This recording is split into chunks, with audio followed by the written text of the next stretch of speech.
يرى في المنام أني أذبحك فانظر ماذا ترى قال يا أبت افعل ما تؤمر ستجدني إن شاء الله من الصابرين. وقال النبي عليه الصلاة والسلام من وجد سعة فلم يضح فلا يقربن مصلانا أو كما قال النبي عليه الصلاة والسلام.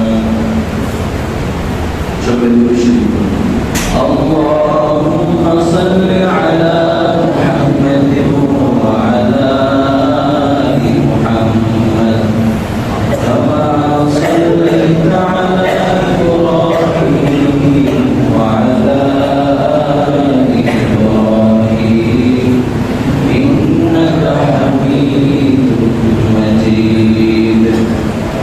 اللهم بارك على محمد وعلى آل محمد كما باركت على إبراهيم وعلى آل إبراهيم إنك حميد مجيد.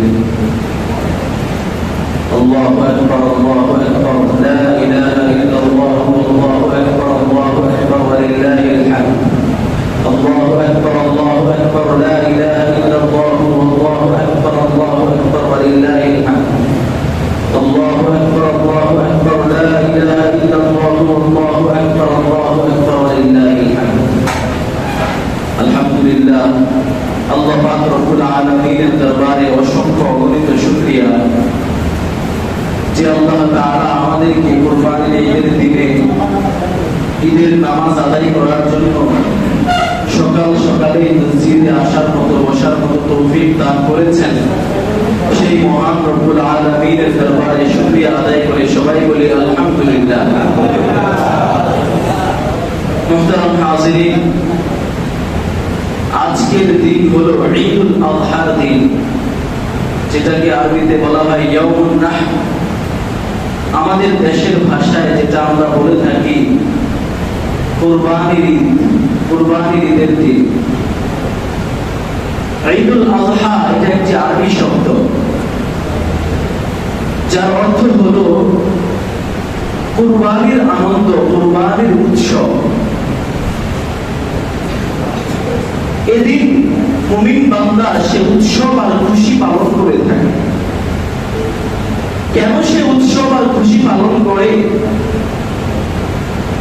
কারণ এই দিন একজন মুমিন বান্দা সে আল্লাহ পাক রব্বুল আলামিনের দেওয়া যে সম্পদ তার রয়েছে, সেই সম্পদের দ্বারা একটি পশু ক্রয় করে সেই পশুকে সে আল্লাহ তাআলার নামে কুরবানি করে। সেই পশু কুরবানির মাধ্যমে সে বিরাট বিরাট নেকি অর্জন করে। সেই নেকি অর্জনের খুশি হলো আজকের এই ঈদের খুশির দিন। একজন মুমিনের হালত এমনই, রাসূল বলেছেন ইযা সাররাতকা হাসানাতুকা ওয়া সাআতকা সাইয়্যাতুকা ফাআনতাল মুমিন। যখন তোমাকে তোমার নেকের কাজ খুশি করবে আর তোমার খারাপ কাজগুলো তোমাকে অখুশি করবে, তাহলেই তুমি মুমিন হয়েছো, এটা বোঝা যায়। ঠিক আজকে আমরা একটি অত্যন্ত দামি ইবাদত করতে পারবো, এজন্য আমাদের আজকে খুশির দিন। একজন মুমিন সে যখন কোনো গুনাহের কাজ করে ফেলে তখন সে অখুশি হয়, ভারাক্রান্ত হয়, তার ধীরে ধীরে অনেক খারাপ লাগে। কিন্তু একজন মুমিন সে যখন একটা নেকের কাজ করতে পারে, একটা ভালো কাজ করতে পারে, একটি কল্যাণের কাজ সে করতে পারে, তখন সে ধীরে ধীরে অনেক খুশি হয়, তখন সে অনেক আনন্দিত। আজকে আমাদের জন্য সেই খুশির দিন যে আমরা আল্লাহ পাকের জন্য একটি পশুকে কুরবানি করতে পারবো এবং সেই পশু কুরবানি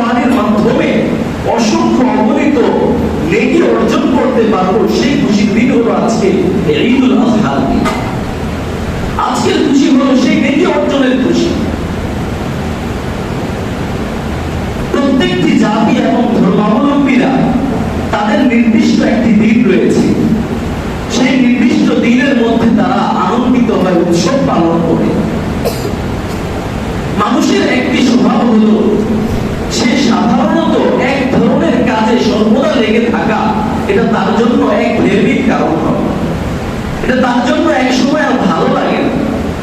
এজন্য মানুষের স্বভাবটা এটা চায় যে এমন একটা সময় সে প্রত্যাশা করে যেই সময়টার মধ্যে সে তার স্বাভাবিক রুটিনের বাইরে এসে একটু আনন্দ উৎসব করবে, একটু ভিন্নভাবে ওই দিনটাকে কাটাবে। মানুষের এই স্বভাবজাত চাহিদার দিকে বিভিন্ন আনন্দিত আর উৎসবের দিন পালন করে থাকে।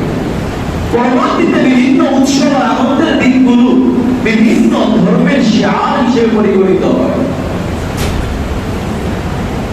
রাসূল আকরাম সাল্লাল্লাহু আলাইহি ওয়া আলিহি ওয়াসাল্লামের সাহাবী হযরত আনাস বিন মালিক রাদিয়াল্লাহু তাআলা আনহু তিনি বলেন, কাদিমান নবী সাল্লাল্লাহু আলাইহি ওয়াসাল্লাম আল মদিনা, নবী সাল্লাল্লাহু আলাইহি ওয়াসাল্লাম তিনি মদিনাতে আসলেন।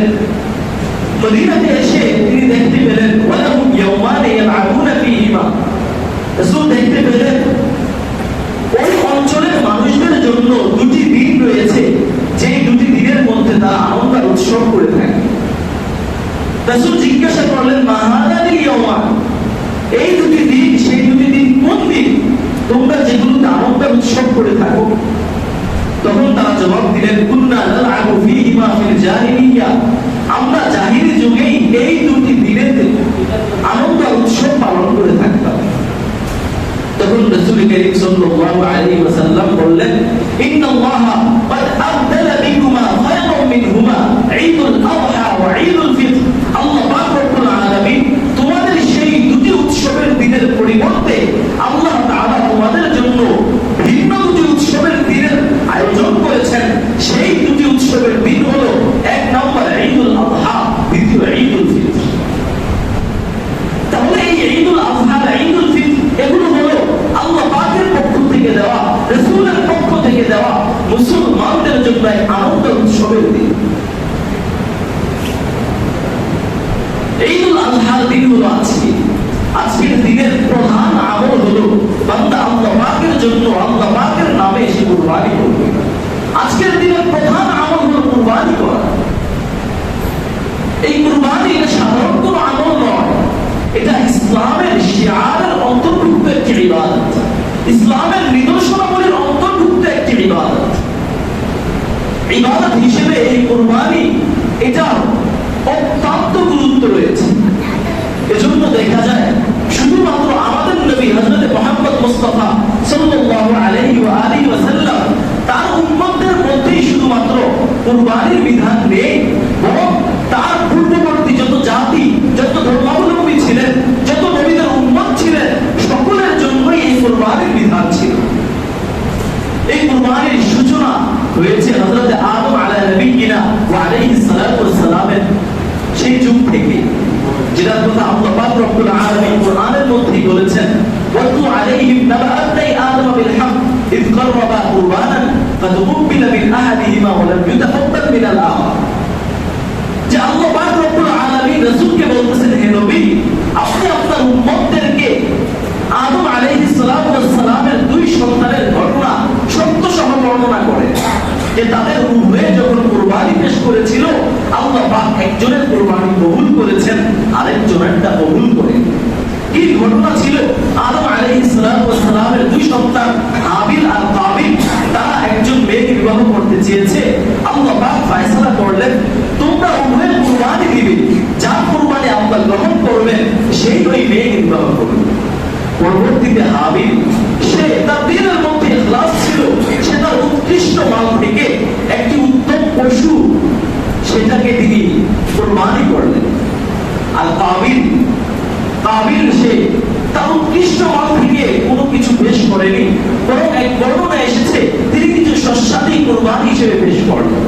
আল্লাহ পাক রব্বুল আলামিন তিনি যেহেতু ইখলাস দেখেন, দিল দেখেন, তাকওয়া দেখেন, এজন্য আল্লাহ পাক রব্বুল আলামিন ওই হাবিলের কুরবানিকে কবুল করেছেন। করেছেন, কিন্তু কাবিলের কুরবানিকে কবুল করেন। কিন্তু পরবর্তীতে কাবিল যখন দেখলো তার কুরবানি কবুল হয়নি, তখন সে তার ভাই হাবিলের সাথে শত্রুতা শুরু করলো। সে তাকে বলল, না তুলেন না, অবশ্যই আমি তোমাকে হত্যা করব। তার কুরবানি যেহেতু কবুল হয়নি, সে তার ভাইকে হত্যা করতে চায়। সে হিংসাবশত আর তার ভাইয়ের প্রতি ক্ষোভবশত এই কাজ করার জন্য উদ্যত হল। তখন তার ভাই হাবিল বলেছিল, ইন্নামা ইয়াতাকাব্বালুল্লাহু মিনাল মুত্তাকিন। আরে ভাই তুমি শোনো, আজকে আমার কুরবানি কবুল হয়েছে বলে তুমি আমার সাথে শত্রুতা করছো, আমার সাথে হিংসা করছো। শোনো, আল্লাহ পাক রব্বুল আলামিন তিনি তো একমাত্র তার কুরবানি কবুল করেন যে তাকওয়ার সাথে কুরবানি করে থাকে। ঘটনা জানা আমাদের মাকসাদ নয়, এই ঘটনা থেকে যে শিক্ষা আমরা পেলাম, কাবিল সে যখন শত্রুতা করলো, তার ভাই যে জবাব দিয়েছিল, আল্লাহ পাক শুধুমাত্র যাদের অন্তরের মধ্যে তাকওয়া আছে তাদের কুরবানিকেই কবুল করেন। এটার মধ্যে আমাদের জন্য শিক্ষা আছে। আপনি বড় পশু কুরবানি দিলেন, কিন্তু আপনার দিলের মধ্যে ইখলাস নেই, কিন্তু আপনি তাকওয়ার সাথে কুরবানি দেননি, বিন্দু মাত্র আল্লাহর কাছে সেই কুরবানি কবুল হবে না। কিন্তু আপনার দিলের মধ্যে যদি ইখলাস থাকে, আল্লাহকে সন্তুষ্ট করার জন্য যদি কুরবানি করে থাকেন, সেটা যদি ছোট একটি পশু হয়ে থাকে, আল্লাহ পাক রব্বুল আলামিন সেটাকেই কবুল করে নেবেন। আমাদের যে কুরবানি সেটার সূচনা হয়েছে হযরত ইব্রাহিম আলাইহিস সালাতু ওয়াস সালামের থেকে। ইব্রাহিম আলাইহিস সালাতু ওয়াস সালাম তিনি যখন তার সন্তানকে কুরবানি করতে চাইলেন, আল্লাহ পাক রব্বুল আলামিন তার সন্তানকেও তিনি কুরবানি করতে এটার জন্য তিনি আদেশ করেননি, বরং আল্লাহ দেখতে চেয়েছেন ইব্রাহিম সে আমি আল্লাহর আদেশকে পালন করে কিনা, আমি আল্লাহর মহব্বতে সে তার প্রিয় জিনিসকে আমি আল্লাহর জন্য কুরবানি করে কিনা। যখন আল্লাহ পাক দেখলেন ইব্রাহিম তিনি তার সন্তান ইসমাঈলকে কুরবানি করার জন্য উদ্যত হয়েছেন, শুরু করে দিয়েছেন, আল্লাহ পাক জিবরাইল আমিনকে আদেশ করলেন জান্নাত থেকে একটি দুম্বা ইসমাঈলের পরিবর্তে সেই দুম্বাটি কুরবানি হয়ে গিয়েছে। আমাদের নবী হযরত মুহাম্মদ মুস্তাফা সাল্লাল্লাহু আলাইহি ওয়াসাল্লাম তিনিও সেই ইব্রাহিম আলাইহিস সালাতু ওয়াস সালামের সেই সুন্নতকে জিন্দা রেখেছেন। মদিনাতে তিনি যত বছর ছিলেন সকল বছরই তিনি কুরবানি করেছেন। বিদায় হজের মধ্যে তিনি 100 উটকে কুরবানি করেছেন। নবী সাল্লাল্লাহু আলাইহি ওয়াসাল্লামকে সাহাবায়ে কেরাম জিজ্ঞাসা করলেন, মা হাদিহিল আওয়াহি ইয়া রাসূলুল্লাহ, হে নবী এই কুরবানি এটা কি জিনিস? নবী সাল্লাল্লাহু আলাইহি ওয়াসাল্লাম বললেন, সুন্নাতু আবিকুম ইব্রাহিম, তোমাদের পিতা হযরত ইব্রাহিম আলাইহিস সালাতু ওয়াস সালামের সুন্নাত, তার রীতি, এটা তার আদর্শ। ওমা লানা মিনহু ইয়া রাসূলুল্লাহ, হে নবী আমরা এর পরিবর্তে কি পাবো? নবী সাল্লাল্লাহু আলাইহি ওয়াসাল্লামকে সাহাবায়ে কেরাম জিজ্ঞাসা করলেন, এই কুরবানির আমলের বদৌলতে আমরা কি পাবো? তখন নবী সাল্লাল্লাহু আলাইহি ওয়াসাল্লাম বললেন, বিকুল্লি শাআতিন মিনাস সুফি হাসানা, এই কুরবানির পশুর গায়ে আল্লাহ পাক রব্বুল আলামিন যতগুলো পশম দিয়েছেন, প্রতিটি পশমের বিনিময়ে আল্লাহ তাআলা কুরবানিদাতার আমলনামায় একটি একটি করে আমল পৌঁছিয়ে দিবেন। একটু ভাবার বিষয়, একটি পশুর গায়ে কত হাজার, কত লক্ষ, কত কোটি পশম থাকে। একটি কুরবানি আপনি আল্লাহর নামে করবেন, আল্লাহ তাআলা যদি সেই কুরবানিকে কবুল করে নেন, আল্লাহ তাআলা আপনার আমলনামায় কত বেশি নেকি পৌঁছাবেন। রাসূল আকরাম সাল্লাল্লাহু আলাইহি ওয়াসাল্লাম অন্য হাদিসের মধ্যে বলেছেন, ওয়া ইন্নাদ দামা লা ইয়াকাউ মিনাল্লাহি ক্বাবলা আন ইয়াকা মিনাল আরদ, কুরবানি দাতা যখন সে তার কুরবানির পশুকে জবাই করে, সেই পশুর রক্ত জমিনে পড়ার পূর্বে আল্লাহ পাকের কাছে সেই রক্তের মূল্য, সেই রক্তের সওয়াব আল্লাহর কাছে পৌঁছে যায়। আল্লাহ পাক রব্বুল আলামিন এই কুরবানির পশুর রক্ত জমিনে পড়ার পূর্বে আল্লাহ পাক রব্বুল আলামিন এই কুরবানি দাতা আমলনামায় যত গুনাহ আছে সব গুনাহগুলোকে একেবারে ধুয়ে মুছে সাফ করে দেয়। তো আজকের দিন আমাদের জন্য খুশির দিন, কারণ হলো সেই মহান আল্লাহ পাক রব্বুল আলামিন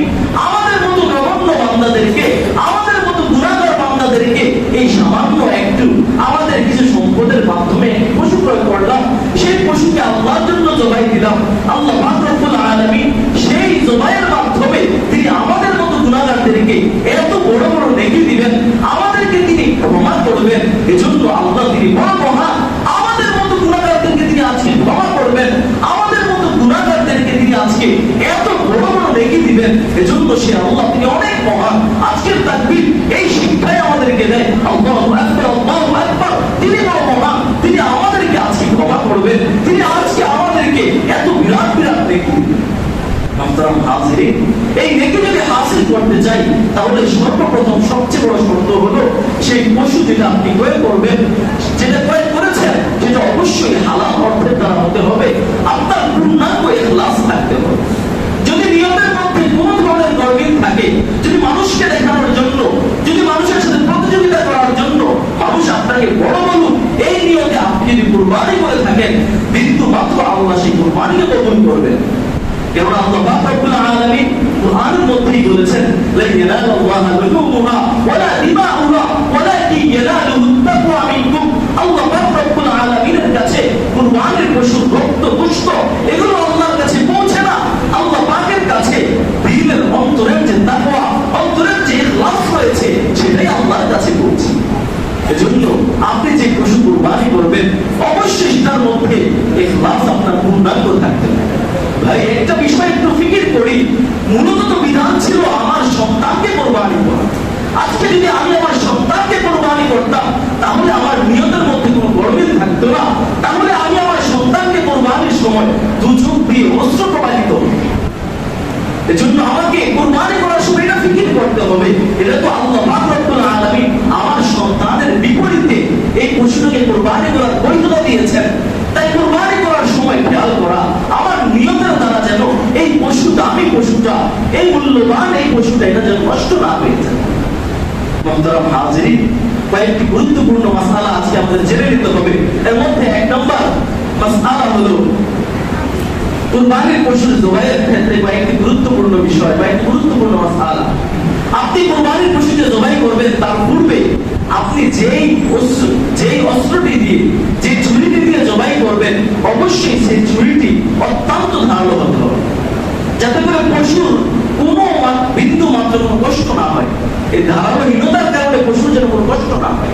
রাসূল আকরাম সাল্লাল্লাহু আলাইহি ওয়াসাল্লাম বলেছেন, ইন্নাল্লাহা কাতাবাল ইহসানা আলা কুল্লি শাই ফাইযা যাবাহতুম ফাআহসিনু যিবহাতা ওয়া ইউহিদ্দা আহাদুকুম শুফরাতাহু। নবীজি বলেছেন তোমাদের প্রত্যেকেই যেন তার ছুরিকে ধার দিয়ে দেয়। এজন্য অবশ্যই ছুরিটা ধারালো হতে হবে। দ্বিতীয়, আপনি যখন কুরবানির পশু জবাই শুরু করবেন অবশ্যই সেই পশু জবাইয়ের পূর্বে বিসমিল্লাহি আল্লাহু আকবার বলতে হবে। আল্লাহর নাম যদি উচ্চারণ না করা হয় সেই পশু বিন্দু মাত্র জায়েজ হবে না, সেটা খাওয়াই জায়েজ হবে না, কুরবানি তো দূরের কথা, গোশত খাওয়াও জায়েজ হবে না। এজন্য অবশ্যই আল্লাহর নাম উচ্চারিত হতে হবে। নিজের পশু নিজে জবাই করাটাই হলো উত্তম। যদি আপনি সুন্নাহসম্মত ভাবে, উত্তম ভাবে জবাই দিতে পারেন তাহলে নিজের পশু নিজে জবাই দেওয়াই উত্তম। তবে যদি আপনি ভালো মতো সুন্নাহসম্মত মতো না পারেন তাহলে অন্যের দ্বারাও করাতে পারবেন। তবে সেই ক্ষেত্রে যিনি কুরবানি দাতা তিনি যদি পুরুষ হয়ে থাকেন তিনি অবশ্যই সেই জবাইয়ের স্থানে জবাইয়ের সময় উপস্থিত থাকাটা কাম্য। জবাইয়ের ক্ষেত্রে একটা গুরুত্বপূর্ণ বিষয় হলো অনেক সময় হুজুর তিনি ইমাম সাহেব তিনি জবাই দিয়েছেন, তার জবাই দেওয়ার পরবর্তীতে পশুটি শান্ত হওয়ার পূর্বে আরেকজন ব্যক্তি এসে ছুরি চালায়, গলার মধ্যে আরেকজন ছুরি চালায়। এক্ষেত্রে খুব লক্ষণীয় হলো দ্বিতীয়বার যিনি ছুরি চালাবেন তাকেও অবশ্যই বিসমিল্লাহ বলতে হবে, তাকেও বিসমিল্লাহ আল্লাহু আকবার বলতে হবে। যদি সে না বলে সেই পশু হারাম হয়ে যাবে। এজন্য আরেকজন যদি সহযোগী জবাইদাতা থাকে তাহলে তাকেও কিন্তু বিসমিল্লাহ বলতে হবে। দ্বিতীয় আরেকটি বিষয় হলো গোশতের ক্ষেত্রে, গোশতের ক্ষেত্রে লক্ষণীয় বিষয় হলো অনেক সময় কুরবানি দাতা একাধিক থাকে, এক পশুর মধ্যে শরীকানা কুরবানি করে থাকে। এক্ষেত্রে যতজন শরীক থাকবে, যত অংশের শরীক থাকবে তাদের প্রত্যেকের অংশ অনুপাতে যে গোশতটা আসে সেই গোশতটা অবশ্যই মেপে মেপে দিতে হবে। সেই গোশতটা অবশ্যই মেপে মেপে দিতে হবে। আপনি অনুমান করে দিয়ে দিবেন, আপনি মনমতো একটা ভাগ করে দিয়ে দিবেন, বিন্দু মাত্র সেটার বৈধতা নেই, তাহলে কুরবানি বৈধ হবে না। এজন্য প্রত্যেকের অংশটা একেবারে মেপে মেপে পাল্লা দিয়ে মেপে মেপে দিতে হবে। তারপর আপনার ভাগে যেই যতটুকু গোশত আসবে, আপনি যদি একাই সেই কুরবানি করে থাকেন পুরো গোশতই তো আপনার জন্য আসবে। সেই গোশতের ক্ষেত্রে মাসআলা হলো আপনি সেই গোশতকে তিনটি ভাগ করা হলো উত্তম। একটি ভাগ হবে নিজের খাওয়ার জন্য, সেগুলোকে আপনি ফ্রিজিং করতে পারেন, কোনো সমস্যা নেই। আরেকটি ভাগ আত্মীয় স্বজনদের জন্য, আত্মীয় স্বজনদের মধ্যে যারা কুরবানি করেছে, যারা করেনি, সকলকেই দেওয়া যাবে। যারা বড় লোক, যারা গরিব, সকলকেই দেওয়া যাবে। আরেকটি বাদ হলো গরিব দুঃখীদের জন্য, যারা সারাটা বৎসরের মধ্যে গরুর গোশত খাওয়ার মতো তাদের শক্তি সামর্থ্য হয় না, তাদেরকে এই সময়টাতে একটু দিয়ে সাহায্য করুন। আমাদের মধ্যে অনেক এমন ভাই আছেন, আমাদের মধ্যে এমন অনেক ভাই আছেন যারা যারা নিজেদের পক্ষ থেকে কিনার মতো সেই শক্তি সামর্থ্য নাই, আবার মানুষের কাছেও সেগুলো প্রকাশ করে না, অনেক গোপনে তারা কষ্ট করে। এই সমস্ত ভাইদেরকে খুঁজে খুঁজে তাদেরকে আপনি কোরবানির গোশত দেন। গোশতের মাসালা, আরেকটি মাসালা হলো চামড়ার ক্ষেত্রে। কোরবানির পশুর যে চামড়া, সেই চামড়াকেও গোশতের মতো খাওয়া বৈধ রয়েছে। আপনি যদি প্রসেসিং করে খেতে পারেন, আপনার জন্য খাওয়া বৈধ আছে। কিছু মানুষ আছে তারা কোরবানির পশুর চামড়াও খায়, তা আপনি যদি প্রসেসিং করে খেতে পারেন, আপনার জন্য বৈধ আছে। অথবা আপনি যদি সেই কোরবানির পশুর চামড়া দিয়ে কোনো কিছু বানাতে চান, কোনো চাদর বানাতে চান, পাপোশ বানাতে চান, সেটা আপনার জন্য বৈধ আছে। কিন্তু কোরবানির পশুর চামড়াকে যদি আপনি বিক্রি করেন, অবশ্যই অবশ্যই সেই টাকা পুরোটা সৎকার করতে হবে। সেই টাকাকে গরিব দুঃখীদেরকে দিতে হবে। সেই টাকা দিয়ে মসজিদ নির্মাণ করা, সেই টাকা দিয়ে মাদ্রাসা নির্মাণ করা, সেই টাকা দিয়ে কোনো জনকল্যাণমূলক কাজ করা বৈধ নয়। বরং আপনি সেই টাকা গরিব দুঃখীদেরকে দিতে হবে। গরিব দুঃখীদেরকে দেওয়ার ক্ষেত্রে আপনি বিভিন্ন গরিব দুঃখী, আপনার যারা খুশিরা পরিচিত যত মাধ্যম রয়েছে সেখানে আপনি দিতে পারেন। তবে গরিব দুঃখীদের ক্ষেত্রে একটি বিষয় হলো, বিভিন্ন মাদ্রাসা রয়েছে, যে মাদ্রাসাগুলোতে লিল্লাহ বোর্ডিং চালু আছে, সেখানে গরিব ছাত্ররা ইলমে দ্বীন শিখে, সেখানে যদি আপনি দান করতে পারেন, তাহলে আপনি একে তো গরিবদেরকে দেওয়ার সওয়াব পাবেন, সাথে সাথে ইলমে দ্বীনের মধ্যে সাহায্য করা, ইলমে দ্বীনের মধ্যে সহায়তা করা, আর তালিবে ইলমদেরকে সহায়তা করার সওয়াব আপনি পাবেন। এজন্য সবাই আপনাদের সকলের কাছে একটা অনুরোধ থাকবে, আপনারা আপনাদের কোরবানির পশুর চামড়া এটা পুরাটাই বিক্রি না করে আপনি কোনো মাদ্রাসার হাতে তুলে দেন। তবে এই ক্ষেত্রে আমাদের একটি পরামর্শ থাকবে। আমরা সকলেই জানি, দীর্ঘকাল যাবৎ আমাদের এলাকার মধ্যে জামিয়া রব্বানিয়া আরাবিয়া চাঁদপুরি জামিয়া রব্বানিয়া আরাবিয়া উস্তাদ তালিবে ইলম ওরা আমাদের এলাকা থেকে চামড়া উঠিয়ে থাকেন। আমরা সকলে সেই মাদ্রাসার যে তালিবে ইলম আছে, উস্তাদগণ আছেন, তাদের কাছে আমরা চামড়াটা দিয়ে দিই। জামিয়া রব্বানিয়া আরাবিয়া আমরা সকলেই সেটা চিনি। আমাদের বাইতুল মনসুর, আমাদের সকলের মুরব্বী আব্দুর রহমান শরীফ তিনি গত সপ্তাহেও আপনাদেরকে দাওয়াত দিয়ে গিয়েছিলেন। আমাদের আগের খতিব সাহেব তিনিও সেই মাদ্রাসা ছিলেন। আমরাও আলহামদুলিল্লাহ সেই মাদ্রাসাতে পড়াশোনা করেছি। সারা বাংলাদেশের মধ্যে বেফাকের সামষ্টিক রেজাল্টের ক্ষেত্রে সবচেয়ে উঁচু লেভেলে জামিয়া রব্বানিয়া আছে। সেখানে ইলমের সাথে আমল অনেক উন্নত। আপনি সেখানে যদি দান করতে পারেন, অবশ্যই অবশ্যই আপনি অনেক বেশি সওয়াবের ভাগীদার হবেন। এমন অনেক ঘটনা আমরা জেনেছি এবং দেখেছি, অনেক ভাই বিভিন্ন নিয়তে ওই মাদ্রাসায় দান করেছে, আল্লাহ পাক সেই নিয়তকে পরিপূর্ণ সফলতা দান করেছে। এজন্য আমাদের পরামর্শ থাকবে আপনারা সেই মাদ্রাসাতে দান করবেন। আমাদের হাজী সাহেব কিছু কথা বলবেন, আমরা শুনতে